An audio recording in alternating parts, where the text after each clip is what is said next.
In this tutorial, we're going to take a look at how you can add keyframes in Adobe After Effects, and we're going to mention the shortcuts to do so also. So I have this project here and I have a bird and I want to add a keyframe to this bird. So first, let's go in the transform here, which if it isn't visible, you have your object you want to move. You open up by clicking this arrow here. Then you open up the transform window by clicking that arrow. And here you have options for position, scale, rotation, and opacity. Let's say I want to make a keyframe for the position of my bird. I can click this stopwatch icon. And as you can see here, I now have a keyframe. But let's delete this keyframe. And then in the beginning, I'm going to set a keyframe using the shortcut Alt or Option Shift P. As you can see, it now added a keyframe for position.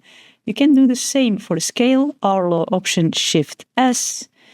For the rotation, Alt or Option Shift R. And opacity, and this is a bit tricky because opacity isn't O. We're going to use Alt or Option Shift T for transparency. And now we have keyframes for all these options here. Now if I move my timeline slider here and I move my position, or I just drag my bird to where I want to have it, as you can see, it automatically adds a new keyframe for the position.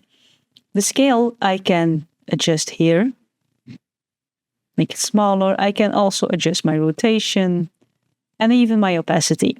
And as you can see, it added all those keyframes, but you can do the same manually by just dragging here like this. Then it will also create a keyframe for you. And that's how you can add keyframes to create a motion or a scale, rotation or opacity animation inside of Adobe After Effects. Like the video if you liked it, subscribe if you want to see more of my videos, and as always, thank you for watching, and I'll see you in the next one.